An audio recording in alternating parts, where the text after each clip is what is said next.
Di tengah putihnya dunia yang dingin, terdapat kisah kecil tentang makhluk yang kehilangan dan manusia yang kehilangan juga. Mereka tak saling mencari, namun semesta mempertemukan mereka. Ini bukan hanya kisah seekor beruang madu. Ini adalah kisah tentang harapan, kehilangan, dan cinta yang hangat di tengah salju. Tamo lahir di tempat yang seharusnya tidak untuknya. Ia bukan beruang kutub, ia beruang madu yang seharusnya lahir di hutan tropis. Namun, ibunya, korban pemindahan liar, dibawa ke tempat asing ini. Saat badai datang, sang induk panik, lemah, dan pergi meninggalkan sarangnya. Ia tak pernah kembali. Tamo terbangun sendirian.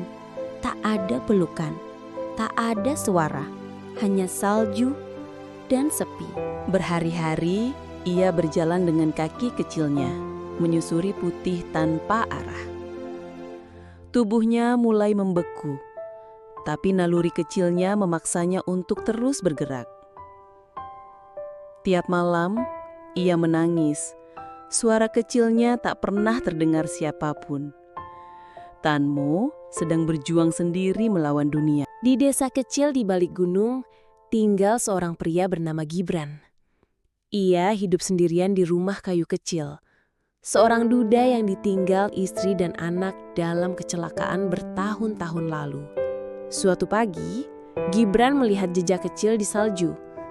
Ia ikuti, hingga tiba di balik semak beku dan menemukan tubuh kecil. Lemah, nyaris mati. Gibran membungkus tubuh kecil itu, membawanya pulang, dan meletakkannya di dekat perapian. Tamoke takut. Tapi untuk pertama kalinya, ia merasa hangat. Ia menutup matanya dan tertidur dengan damai.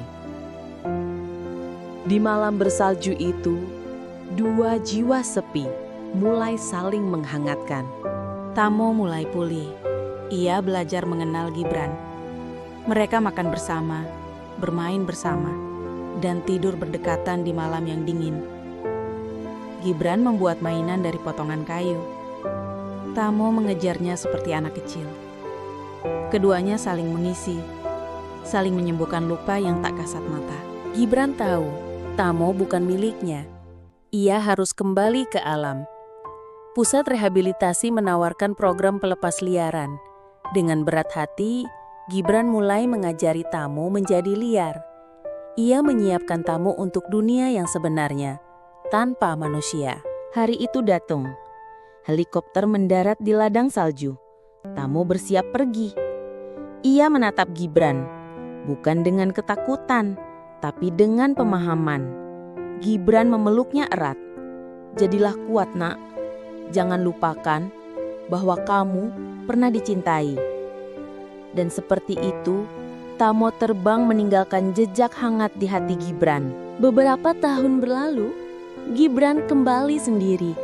Namun, kali ini tidak sunyi. Ia telah berubah. Sebuah surat datang Tamo telah dilepas liarkan. Ia sehat, ia telah memimpin kawanan sendiri.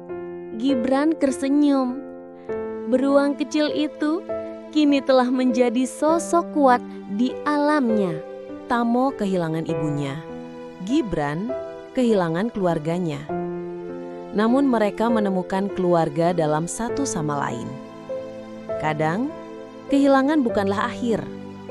Terkadang, justru di tengah salju yang paling dingin, kita menemukan hangat yang paling tulus.